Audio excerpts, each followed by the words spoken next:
계시록 3장 1절부터 6절까지 읽겠습니다. 4대 교회의 사자에게 편지하기를 하나님의 7 영과 7 별을 가진 이가 가라사대 내가 내 행위를 아노니 네가 살았다 하는 이름은 가졌으나 죽은 자로다. 너는 일깨어 그 남은 바 죽게 된 것을 굳게 하라. 내 하나님 앞에 네 행위에 온전한 것을 찾지 못하였노니 그러므로 네가 어떻게 받았으며 어떻게 들었는지 생각하고 지켜 회개하라. 만일 일깨지 아니하면 내가 도둑같이 이르리니 어느 시에 네게 임할는지 네가 알지 못하리라. 그러나 사대에 그 옷을 더럽히지 아니한 자 몇 명이 네게 있어 흰옷을 입고 나와 함께 다니리니 그들은 합당한 자인 영고라. 이기는 자는 이와 같이 흰옷을 입을 것이요 내가 그 이름을 생명책에서 반드시 흐리지 아니하고 그 이름을 내 아버지 앞과 그 천사들 앞에서 시인하리라. 귀 있는 자는 성신이 교회들에게 하시는 말씀을 들을지어다. 4대 서신은 7 서신 가운데 5째 서신입니다. 이 서신은 아래 나오는 도표를 참조할 수 있듯이 7째 서신과 짝을 이룹니다. 4대 사자는 살았다 하는 이름은 가졌으나 죽은 자고, 비슷하게 라우디게아 사자는 스스로 부자라고 하지만은 자기가 얼마나 가난한지 모르는 자입니다. 그러니까 이 두 사자는 주님께 책망만 받고 칭찬은 전혀 받질 못합니다. 물론 이 4대 교인 중에 칭찬받는 이가 있습니다. 3장 4절이 그것입니다. 이 점에서 서문나 사자와 빌라델비아 사자와 이 두 사자는 선명한 대조를 이룹니다.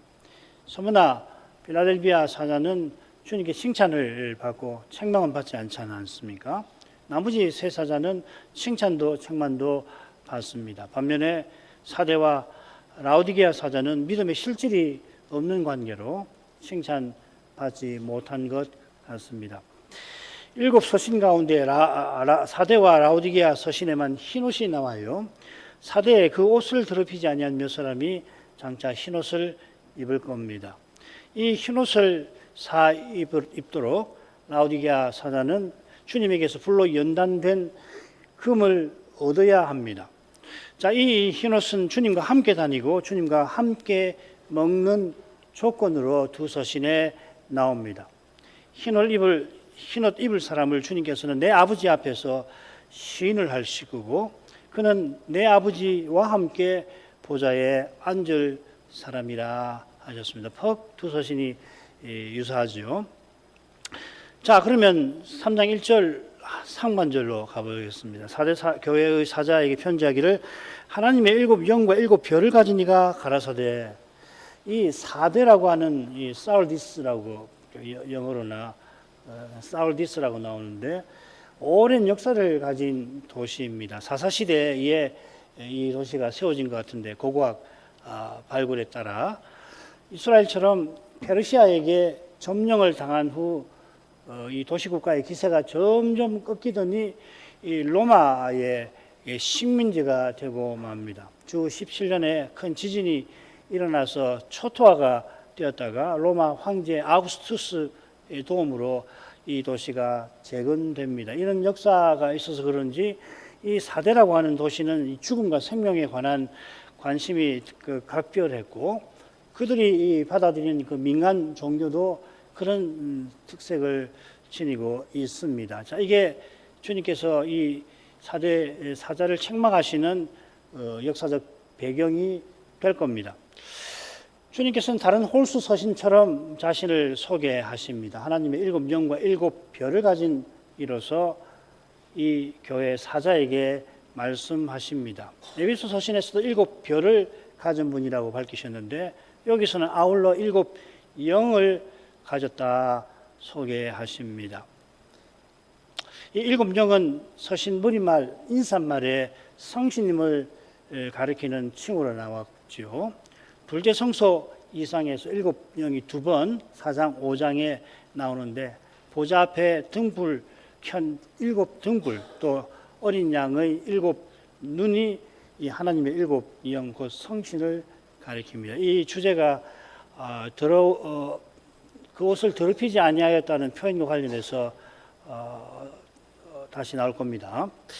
7영과 7별을 가지셨다는 것은 주님이 성신과 말씀으로 주님의 교회를 가르치시고 인도하신다 하는 뜻일 겁니다.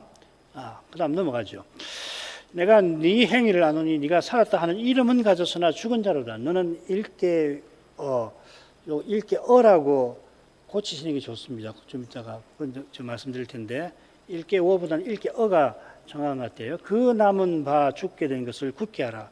내 하나님 앞에 내 행위에 온전한 것을 찾지 못하였노니 그러므로 네가 어떻게 받았으며 어떻게 들었는지 생각하고 지키어 회개하라. 이 줄거리를 보십시다. 주님께서 책망하시는 내용이 1절 하반절 나오고 거기에 붙어서 주님의 권면이 2절 상반절에 나옵니다. 다시 2절 하반절에 주님의 책망이 나오고 거기에 따라서 권면이 3절 상반절에 이렇게 나오는 이 형식입니다. 교대로 나오죠, 그죠? 주님의 책망과 권면이 번갈아서 나옵니다. 자, 이 줄거리를 참조해서 짝을 이루는 부분을 서로 견주어 살피면은 주님의 교훈을 이해하는데 아는데 도움이 되겠죠. 살았다 하는 이름을 가졌지만 죽은 자라 하는 책망은 하나님 앞에서 그 행위가 온전하지 못하다 하는 책망에 비추어 보면 그 내용을 아는데 도움이 될 테고 두 권면도 마찬가지일 겁니다. 자, 주님께서 내가 네 행위를 안다 하시고는 네가 살았다 하는 이름은 가졌지만 죽은 자라고 덧붙이십니다. 에베소, 두아디라, 빌라델비아 서신에서도 내 행위를 내가 안다 하는 표현이 본론의 처음에 나오죠. 그런데 사대 서신과 라오디게아 서신에서만 아시는 행위를 이어서 부연하십니다. 내가 네 행위를 안다 하고서 그 행위가 뭔가 하면 네가 살았다는 이름은 있지만은 죽은 자라고 하는 거다. 라오디게아 교회에서는 네가 부자라고 하지만은 실은 얼마나 가난한지 네가 모르는 걸 가리켜서 내가 네 행위를 안다. 그렇게 설명을 하시는 거죠. 그러니까 이 두 서신을 견주어서 살피도록 하시는 겁니다. 네가 살았다는 이름은 가졌으나 죽은 자로다 하십니다. 내가 이름을 가졌다 하는 이 표현이 실은 4절에 나와요. 4절에 보면 이름이란 말은 없고 몇 명이라고 명자, 이름 명자인데 사람을 가리키기도 하잖아요. 그러니까 실은 그 명이라는 게 이름을 번역한 겁니다. 그런데 문맥으로는 사람이 적절하니까 사람 몇 명 이렇게 됐나요? 몇몇 이름이라고 해요. 4절에 보면은 몇 명, 이게 사람을 가리키지만 이름 명자 아니에요. 번역을 하느라고 상당히 수고를 하신 것 같아요. 문자적으로 새기면 네가 몇몇 이름을 가지고 있다 하는 겁니다. 영어 하시는 분들 밑에 보시면은 금방 확인이 되죠. You have a name. 그리고 그 이름이 뭐냐면 that you live. 뚝뚝 이렇게 나가는 거. 그 다음에 4절에 보면 you have a few names which have not. 이렇게. 이런 형식으로 되어 있습니다. 같은 문장 구조죠. 그러니까 하나는 명성, 이름이고 다른 하나는 결국 사람을 가리키는데 예수님께서는 굳이 같은 문장을 구사하시는 겁니다. 그 이유가 있겠죠. 그건 뭐냐면 네가 살았다 하는 이름을 가졌다고 하는 것이 무슨 뜻인가를 이 4절에 비추어서 우리가 더 분명하게 알게 하시려는 거죠.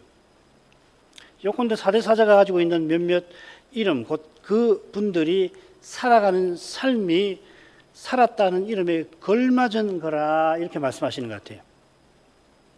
사대사자는 그런 순결한 교인들과 함께 살지만은 실질은 죽은 자라고 주께서 책망하시는 것 같습니다.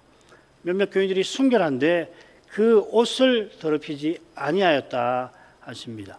그래서 이들은 장차 흰 옷을 입고 주님과 함께 다닐 거라 하셨는데 그 옷을 더럽히지 아니했다라고 하는 것은 사시는 하나님을 가까이 하면서 살아갔다 하는 그 말이겠죠. 그게 살았다 하는 이름에 걸맞은 삶이 되는 겁니다. 4절에서 2절을 살피면 좋은데 문맥을 고려해서 먼저 살펴보겠습니다. 구약 성경에 들어온 옷이라는 표현이 3번 나오는데 두 번은 스가랴 3장에 대지상 여호수아가 더러운 옷을 입고 있는 장면 두 번 나오고, 다른 한 번은 이사야서의 그 유명한 말, 우리의 의는 다 더러운 옷과 같아 하는 표현입니다. 이 이사야서의 말씀은 우리의 의로는, 사람의 스스로 이룬 의로는 절대 하나님 앞에 이르지 못한다, 그 말이죠. 그죠? 그 더러운 옷이라고 할 때 그 배경에는 문둥병자의 그 상체에 진물이 나와서 입고 있는 옷을 오염시켰다는 그런 배경이 있습니다. 그러니까 뭐 하나님 앞에 절대로 스스로는 못 나간다는 말이죠. 그처럼 스가랴의 넷째 이상이 3장에 나오는데요. 그렇게 보면 하나님을 가까이 하는 그 직분 대제사장이 더러운 옷을 입고 있다는 것을 입고 있습니다. 이것은 이 여호수아는 이제 포로기 이후의 여호수아죠, 그죠? 우리가 알고 있는 모세를 이은 여호수아 말고요. 대제사장 여호수아가 대표하는 이스라엘이 하나님 앞에 나아갈 수 없는 상태임을 보여줍니다. 지금 이상을 보는데 그 이상 중에 사탄이 이런 여호수아를 하나님 앞에서 고소합니다. 그 천상 얻은 장면이겠죠. 여호와께서 사탄에게 내가 너를 책망하노라 하시고 여호수아의 더러운 옷을 내가 벗기고 내 죄가를 제하여 버렸으니 내가 아름다운 옷을 입히리라 그에게 약속하십니다. 그 약속을 어떻게 이루시는지를 이 3장 후반부에서 이렇게 말씀하십니다. 3장 8절 하반절 9절입니다. 내가 내 종 순을 나게 하리라. 만군의 여호와가 말하노라. 내가 너 여호수아 앞에 선 돌을 보아라. 한 돌에 7 눈이 있느니라. 내가 새길 것을 새기고 이 땅의 죄악을 하루에 제하리라. 이 내 종 순, 이 가지라는 말이죠. 순이라는 게 가지, 새싹, 순인데 순이 가지라는 말인데 다윗의 자손을 가리키는 거 아니에요. 예레미야 23장 5절에 다윗에게 한 의로운 가지, 순 같은 말입니다. 가지를 일으킬 것이라. 여호수아 앞에 세운 7 눈이 있는 돌이 무엇을 가리키는가? 학자들 의견이 분분한데 이 넷째 이상하고 짝을 이루는 것이 스가랴의 5번째 이상이거든요. 거기 이 7은 온 세상에 두루 행하는 여호와의 눈이라 하는 말씀이 있습니다. 그래서 7 영은 성신을, 7 눈은 성신을 가리킨다고 보아야 좋을 겁니다. 이 메시아와 성신께서 새 언약의 핵심이시죠. 메시아께서 성신으로 새 언약을 이루어 가시는 겁니다. 그 방도가 단연 신약 예배고 예배 중에 그 메시아가 친히 말씀하시고 찬송하시는 그 일인 것입니다. 바로 이 예배에서 이러한 신비를 경험함으로써 우리는 살았다는 실질을 누리는 겁니다. 그리스도가 내 안에 사셔서 자기를 친히 드러내시는 거죠. 그걸 내 개인적인 경험이 아니라 교회적인 경험, 특별히 교회가 주님의 인도를 받아가는 그 삶에서 확인하는 거죠. 오전에 말씀드렸습니다. 사대 교회가 교회 들어 살았다는 이름은 가졌지만 죽은 자라 하셨습니다. 여기 죽은 자는 방금 생각한 내용에 비추면은 그리스도의 새 생명이 없는 사람을 가리킬 겁니다. 그런데 주님의 의정을 해야 되려면은 이어 나오는 말씀을 함께 살펴야 합니다. 너는 일깨워 그 남은 바 죽게 된 것을 굳게 하라 하시는 겁니다. 명령하십니다. 만약에 말 그대로 죽은 자라면은 주님께서 이렇게 명령하실 리가 없지요. 사대사자가 누구보다 하나님을 가까이 해야 합니다만은 지금 거기 심히 미치지 못한 상태에 있습니다. 말씀 사역자인데 말씀 전하는 이 일에 이분이 문제가 심각했던 것 같습니다. 신자도 하나님을 가까이 하여 살지 않으면 죽은 자 같이 되고, 그래 말씀을 듣지 않으면 소명을 받들지 못해서 살아서나 살아가는 실질 없어져 버리는 거 아니에요? 그처럼 신자가 예배에서 주의 영광을 뵙지 못하면 죽은 자 같이 됩니다. 주의 영광을 뵙지 못하면 별 수 없어요. 육신으로 행하는 수밖에 없습니다. 행하지 않고는 못 사는 거 아니에요? 날마다 살고 숨쉬고 기동하는 게 인간인데 주의 영광을 뵙지 못하면 그냥 사는 거예요. 난 사람으로 태어난 그대로의 사람으로 살든지 깨달았다고 하는 그 말씀을 가지고서 살아가긴 하지만 그게 더 문제가 되는 거 아니에요. 바울 사도가 일락을 좋아하는 자는 살아서나 죽었느니라 가르쳤고, 주님께서도 일락을 좋아하는 이것이 말씀을 들어도 깨닫지 못하는 경우라고 교훈하셨습니다. 사대 교회를 대표하는 이 사대 사자가 그렇다는 것은 이 교회가 많이들 이런 상태에 있다는 것을 암시하는 겁니다. 가리키는 겁니다. 이런 사대 사자를 주님께서 권하여 너는 일깨워 하십니다. 일깨워. 이 번역대로 하면은 사대 사자가 죽게 된 것을 일깨우도록 명하시는 것 같은데 그거보다는 깨어 있어라 하시는 겁니다.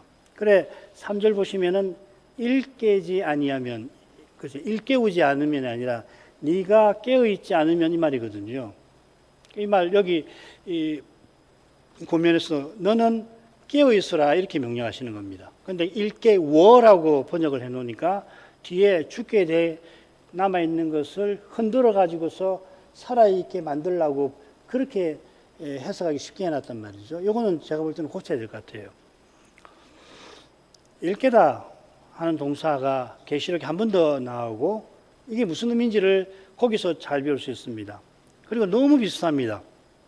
그래서 별의별 이야기가 이 16장 15절에 나오는데 너무 비슷하니까요. 내가 도둑같이 오리니 누구든지 깨어 자기 옷을 지켜 벌거벗고 다니지 아니하면 자기의 부끄러움을 보이지 아니하는 자가 복이 있도다. 지금 4대 교회에 주께서 경고하시고 권면하시고 칭찬하시는 인정하시는 그 내용하고 너무도 비슷하죠. 그죠? 이 구절이.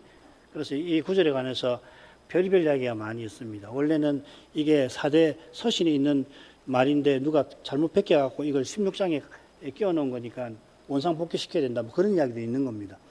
그런 건 뭐 학자들 이야기고 다를 것도 없습니다. 여기 깨어 있다는 게 뭔지를 보십시다. 다시 오시는 주님을 바라보는 태도인 거죠. 이 태도가 실은 참된 믿음의 핵심입니다. 믿음은 오직 그리스도를 전부로 모심입니다. 그리스도를 의지하고 사랑하고 바람입니다. 이런 믿음으로 행하는 이는 자기 영광을 구하거나 세상 행복에 취할 수가 없는 거예요. 주님이 가만두시질 않습니다. 세상 행복에 취하고 자기 행복을 구하는 사람을 사도는 마치 술에 취해서 잠자는 자에게 비기죠. 데살로니가 전서 5장 말이에요. 세상 행복은 호의호식만 있는 게 아니라 탁월한 학문과 아름다운 예술과 고상한 윤리도 거기 포함됩니다. 가령 철저한 유학자를 한번 생각해 보십시오. 그분이 신독을 실천을 평생 할 텐데 이 신독이라고 하는 것은 아무 보는 사람 없는 데에도 홀로 양심의 시선을 의식하면서 그 양심의 시선 앞에 자기를 두고서 요게 덕목을 닦는 사람 아닙니까? 그러나 그것이 자기 실현의 영광을 추구하는 거고 주께서 장차 심판장으로 오시는 데에는 마음을 전혀 기울이지 않는 것이니까 가문의 영광이나 국가의 번영을 위해서 그렇게 하는 거 아니에요. 그분은 결국 사도의 눈에는 그 역시 잠들어 있는 상태입니다. 누구보다 긴장하면서 살아가는 사람이지만은 주께서는 사도가 보기에는 잠자는 사람입니다. 더욱이 그리스도를 믿노라고 하지만은 고작 자기 영광을 추구하는 이는 다시 오시는 주님을 기다릴 턱이 없지요. 오시면 큰일 납니다. 그 사람에게는. 그러잖아요. 사람의 힘과 꾀로 하나님의 일을 이루려는 이 목매의 늪에 더욱더 잠길 겁니다. 주님께서 4대 사자들어 깨어서 그 남은 바 죽게 된 것을 굳게 하라고 권면하십니다. 이 남은 바, 그 남은 바 죽게 된 것들 이 무엇이라고 콕 집어 말하기는 어려운 데가 있습니다만은 그 남은 바 죽게 된 것을 굳게 하라고 하시는 이 권면 자체가 무엇인지는 우리가 분명하게 말할 수가 있을 것 같아요. 이 권면은 4대 사자가 죽게 된 것 같은 거기서 벗어나라 하시는 겁니다. 이런 분명한 내용에 근거하여 그 남은 바라고 하는 것은 앞서 살핀 예배와 말씀 전파와 관련하여서 이 사자가 깨어나서 더는 방치하지 말아야 할 일들을 가리키는지 모르겠습니다. 저는 그렇게 해석을 할 겁니다. 이 해석은 짝을 이루는 부분, 즉 네가 어떻게 받고 들었는지를 기억하라고 하는 그 권면에 비추어 볼 때 충분히 생각해 볼 만한 거죠. 이 말씀과 관련된 내용 아니에요. 주님이 권면하신 이유를 이어 언급하십니다. 내 하나님 앞에 네 행위에 온전한 것을 내가 찾지 못하였습니다. 이 말입니다. 원문은 그렇게 되어 있습니다. 그래서 이유가 밝혀져 있는 겁니다. 4대 사자가 행위가 없는 건 아니지만 그 행위가 하나님 앞에 온전한 건 아닙니다. 내 아버지 앞에라고 하셨습니다. 서신 말미에 보면 내 아버지 앞에라는 표현이 또 나오지요. 여기는 내 하나님이고요. 거기는 내 아버지. 주님께서 이기는 자를 장차 자기 아버지 곧 성부 앞에서 내가 그를 시인하겠다 약속하십니다. 주님의 시인은 성부 앞에서 온전하고 완전합니다. 성부께서 예수님이 이는 내가 아는 사람입니다 하시면은 성부께서 그 말을 그대로 받아주실 겁니다. 오직 주님의 시인 위에서 우리의 행위도 하나님께서 기쁘게 받아주시는 겁니다. 우리의 행위가 주님의 행위처럼 완전해서가 아니라 주님의 은혜로 이룬 행위라 그리스도 안에서 하나님이 우리의 그 행위를 여전히 흠 있는 오염된 행위를 받아주시는 겁니다. 그러므로 사대 사자의 행위가 하나님 앞에 온전하지 아니하다 하신 것은 그가 오직 그리스도를 전부로 모신 심정과 태도로 행하지 아니하였다 하시는 겁니다. 주님께서 책망하시는 것이 바로 그 점이겠죠. 우리가 그리스도 외에 다른 것으로 하나님의 뜻을 이루려고 한다면 주님은 크게 책망하실 겁니다. 내가 친히 내 교회를 세우리라고 장담하시고 약속하셨는데 그 종이라고 하는 사람들이나 그 사역자가 그리스도 외에 다른 것을 가지고서 그 뜻을 이루려고 한다면 주님을 무시하는 거 아니에요. 주님의 일을 방해하는 거 아니에요. 그런 생각과 행위야말로 하나님 앞에 정신 없는 것이 아닐 수가 없습니다. 이 정신 일깨지 않은 상태, 깨어있지 못한 허리멍텅한 상태라 이 말이죠. 과연 우리 육신은 무엇을 이루지 못하면 가만히 있지를 못합니다. 육신으로 행하지 않고 믿음으로 행해서 꽤 적극적으로 하나님의 일을 받들고 나가야 되는데 그게 없으면은 육신만 있으니까 이 육신은 그냥 있지를 못해요. 가만히 있지를 못하는 거예요. 루터 선생이 기독교인의 자유라고 하는 책에서 우리가 구원을 위해서 이루어야 할 것은 하나도 없다. 주님이 그걸 다 하셨다. 우리가 구원에 있어서 뭔가를 더 확고하게 하거나 기여하기 위해서 뭘 할 것이란 전혀 없는 거다. 오직 그리스도를 믿어 작은 그리스도가 되는 것, 즉 믿음으로 그리스도를 드러내는 그것이 구원 얻은 사람이 할 일이다, 소명이다 해설을 합니다. 이게 위대한 책 아니에요. 이게 이 짧은 책이지만은 이 내용이 얼마나 중요한 내용인지 모릅니다. 하나님께서 받으시는 선행은 그리스도께서 믿는 우리를 통해서 자기를 드러내시는 거죠. 이 그리스도만 하나님께서 기쁘게 받으시는 겁니다. 우리가 오늘 예배 드릴 때 우리 예배를 받으시는 이유는 오직 하나예요. 우리가 그리스도 안에서 드리는 그 사실, 그리스도를 통해서 우리를 보시는 그 사실이 있어서 하나님이 우리가 드리는 이 부족한 예배를 받아주시는 거 아니에요. 사람이 보기에 무슨 볼만한 일을 전혀 할 수 없는 그런 처지와 형편에 있다 하더라도 사람이 생각할 때, 다른 사람이 볼 때, 무엇보다 자기 자신이 볼 때 뭐 볼만한 일을 내가 전혀 이룰 수 없는 그런 처지와 형편이구나. 하지만은 그런 형편과 처지에서 참된 믿음은 신비하게 그리스도를 드러낼 것입니다. 주님께서 그런 처지에서 전심으로 주를 바라는 그를 통하여 친히 아버지의 뜻을 이루어 나가실 겁니다. 이 문장이 이 문장 자체가 얼마나 아름답고 얼마나 멋집니까? 그러나 이 과정은 매우 쓸 것입니다. 이런 점에서 주님께서 이어 권면하시는 바가 사대 사자에게 적실하고 절실합니다. 주님께서 기억하라고 권하십니다. 이게 에베소 서신에 나왔죠. 네가 어디서 떨어진 것을 생각하고 회개하여 처음 행위를 가지라. 권면 관련된 내용도 매우 비슷합니다. 지키고 회개하라. 주님께서 사대 사자에게 어떻게 받고 들었는지를 기억하라 하십니다. 이 들었다 하는 이 동사를 통해서 주님이 뭘 기억하라고 하시는지 우리는 이미 짐작합니다. 말씀이겠죠. 이 말씀은 무엇보다 사도적 전성이라고 하는 겁니다. 사도교회가 사자가 직면한 문제가 배도라면 무엇을 받았는지 기억하라 하셨겠죠. 네가 뭘 받았는지 들었는지 기억하라. 말씀이 실질이 없는 문제라 어떻게 들었는지 기억하라 하시는 겁니다. 지금 사대 교회와 사자가 요한 사도로부터 계시를 받습니다. 이 요한은 곧 세상을 떠날 노인입니다. 90이 넘었습니다. 로마 제국의 미움과 핍박을 받아 그 노인이 이 섬에 유배되어 있습니다. 40년도 더 전에 바울이 아시아도에 복음을 전할 때 그가 얼마나 많은 고난을 받았던가요? 고린도후서 1장 8절에 보면 우리가 아시아에서 당한 환난을 너희가 알지 못하기를 원치 아니하노니 심해 지나도록 심한 고생을 받아 살 소망까지 끊어졌다 할 정도입니다. 그런 복음을 받을 때 사대 교회와 사자는 사도와 같이 기꺼이 호남 받고자 하고 또 사도와 같은 심정으로 그가 말씀을 전하려 하지 않았겠습니까? 틀림없이 그랬겠죠. 사도가 살 소망까지 끊어지는 처지에 떨어진 것은 복음을 목숨보다 귀히 여긴 거고 또 생명을 쏟아 교회를 세운 까닭인 겁니다. 내게 사는 것이 그리스도시니 죽는 것도 유익하다 고백하고서 주께서 만일 택하라 하시면 당장이라도 떠나 그리스도와 함께 하는 그 편을 택하겠지만 그러나 교회를 위하여서 그가 살아남아 여전히 고난받는 그 길을 택하였습니다.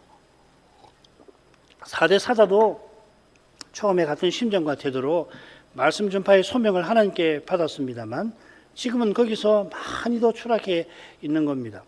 어떻게 받고 들었는지 기억하라 하는 보면은 처음에 그리스도를 고백할 때 어떤 심정으로 고백하였고 이어 말씀 직분에 세움받을 때 어떤 태도로 그 소명을 네가 받들었는지 주의 앞에 살피라 하신 겁니다.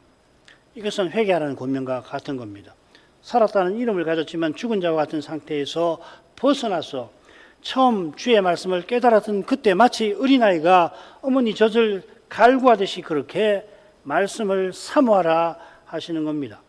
또 나 같은 거 아무 것도 아니고 뭐 아무런 자격도 능력도 없는 이가 그런 내가 어떻게 주의 빛나는 말씀을 받아 주의 교회 강단에서 전파할 수가 있는가 수많은 날을 묻고 또 묻고 마침내 오직 부르시는 주님만을 의지해야겠구나 하고서 그 중대한 사역을 받들고자 했던 그 초심으로 돌아가라 하시는 것입니다.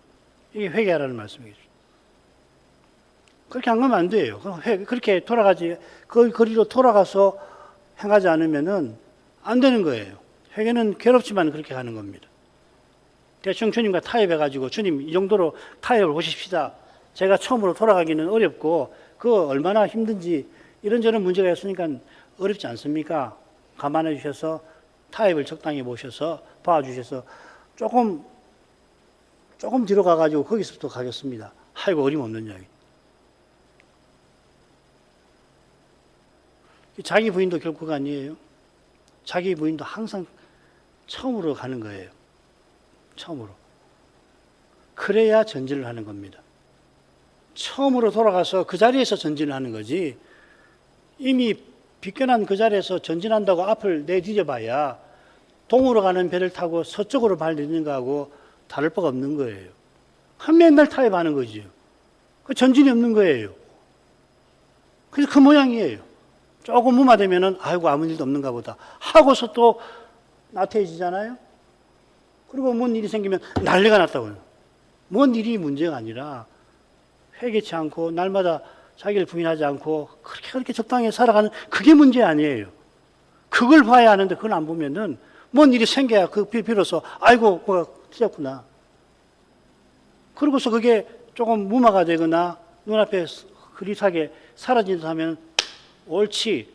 어느새 모르게 자기도 그렇게 되기 참 쉬운 거거든요. 루터가 95개조 방방문 맨 처음에 회개하라 하고 시작한 그 말이 어마어마한 이야기입니다. 종교개혁이 가능했던 그 출발점이 거기 있는 거예요. 고쳐야 할 걸 고치지 않으면 전진 없습니다. 주께서 우리 하나님께서 무슨 분이십니까?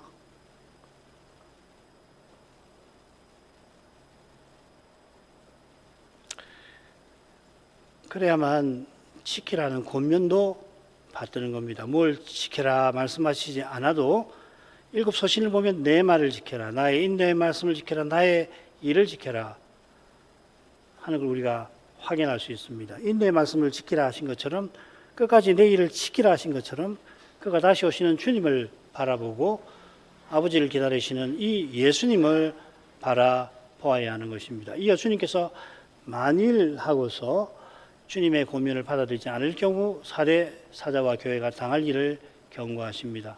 3절 하반절입니다. 만일 일깨지 아니하면 내가 도둑같이 이르리니 어느 시에 네가 임할는지 네가 알지 못하리라. 앞서 두 번에 걸쳐 권면하셨는데 그 권면들이 결국 일깨라 하신 것임을 이 말씀에서 볼 수 있죠. 그죠? 우리가 방금 살핀 데 보면 책망하시고 권면하시고 책망하시고 권면하실 때 여러 가지 동사들이 있지만은 여기 3절 하반절에 하나로 요약을 하는 겁니다. 일깨워 깨어 있으라 이 말이죠. 그죠? 이 권면이 계시록의 교훈과 맞닿아 있는 겁니다. 계시록을 다 읽고 난 다음에 주님의 권면을 요약하면 깨어 있으라. 내가 속히 올 것이니 깨어 있으라. 나를 바라고 기다리라 그 말 아니에요. 일깨는 거, 깨어 있는 것은 내가 속히 오리라 하신 주님의 약속을 믿고서 약속하신 주님을 바라는 그겁니다. 이는 주님께서 예배에서 아버지를 선포하시는 그 신비를 경험하는 것과 사실상 하나입니다. 이게 돼야 그게 되는 거고 그렇게 해야 이게 되는 겁니다. 신약의 예배는 주일마다 반복되면서 그리스도와 같아지는 순간을 향하여 나아가는 것입니다. 주님께서 사대 사자와 교회가 일깨지 않으면 내가 도둑같이 이를 거라 하십니다. 이것은 주님의 교회에게 내가 속히 오리라 약속하신 바로 그 일을 가리키는데 동시에 어떤 사람에게는 약속이 아니라 경고입니다. 주님을 간절히 기다리는 우리를 위하여 틀림없이 속히 오십니다.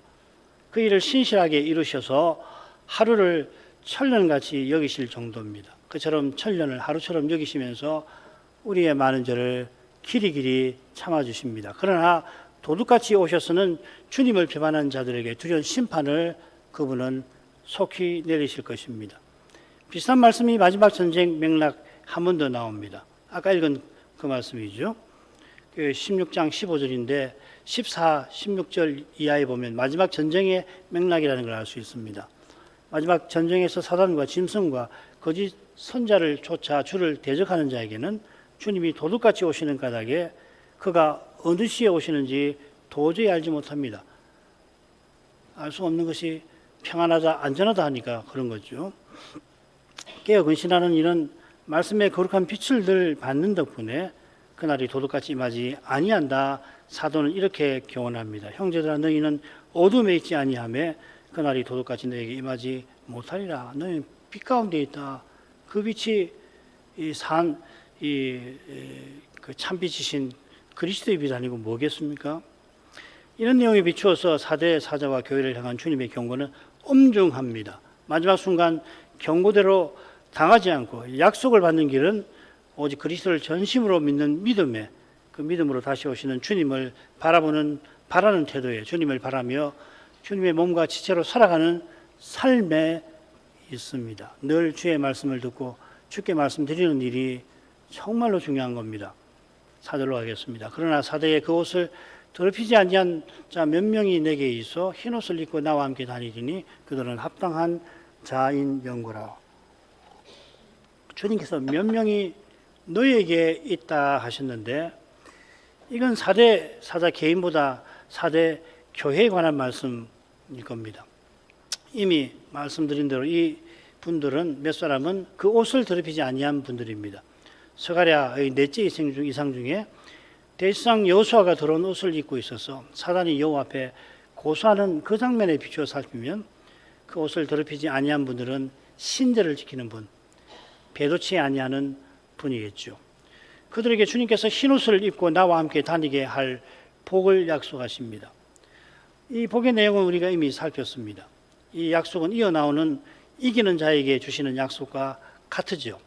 흰 옷은 어린 양의 피에 씻은 옷입니다.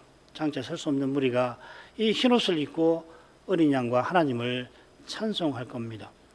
그들이 장차 주와 함께 다니게 되는 것은 합당한 자인 까닭입니다. 지금 주님께 신절을 지켰으니 주님도 약속을 지키시는 겁니다. 그들이 지금 신절을 지키는 비결이 필라델비아 서신에 이렇게 나옵니다. 네가 나의 인내의 말씀을 지켰은즉 내가 또한 너를 지키어 시험의 때를 면하게 하리라. 그들이 인내의 말씀을 지킨 까닭에 그것을 더럽히지 않고 주님도 약속의 말씀을 따라서 그를 장차의 심판에서 지켜 흰옷을 입고 주님과 함께 다니게 하실 겁니다. 주님의 교회와 신자에게 이 시대에 가장 중요한 것이 말씀을 전하고 받는 그것이라는 것을 이 서신에서 배웁니다. 기도하겠습니다. 거룩하신 아버지, 저희가 7서신 중 5째 서신을, 4대 서신을 살피면서 살았다는 이름을 가졌지만 죽은 자가 되는 그런 두려운 일에 관하여 살펴보며 주께 감사를 드립니다. 주께서 4대 사자에게 깨어있으라 하시고 그 남은 바 죽게 된 것을 굳게 하라 하셨습니다. 깨어있으라 하심은 다시 오시는 주님을 바라고 바라보라 하심인 줄 압니다. 주님께서 내가 속히 오마 하시고 이제 2000년이 다 되어 가오니 사도와 주님께서 권고하신 대로 깨어있되 더욱 깨어있어야 마땅하겠습니다. 인생이 눈앞에 현실에 매일 때 주님이 다시 오신다는 약속이 어디 있느냐, 이런 거짓 교훈의 마음이 빼앗기기가 참으로 쉬운 줄 압니다. 전도자가 이미 설파한 것처럼 해 아래서는 어제가 오늘 같고 내일이 오늘 같을 것이라고 누구든지 그런 생각에 떨어지기 쉽사옵나이다. 그러나 여름이 가고 곧 가을이 찾아오고 그렇게 또 한 해가 가듯이 이 하루도 곧 저물어 가는 것이 어제 같아 보일지라도, 그러나 그런 생각을 하는 그 순간에도 주님은 다시 오시는 그 일을 쉬지 않고 이루고 계시는 줄 믿나이다. 저 목표로 주님의 교회를 인도하고 계심을 믿습니다. 다시 오시는 주님을 더욱 간절히 기다릴 줄 알게 하옵소서. 예수님 이름으로 기도합니다. 아멘.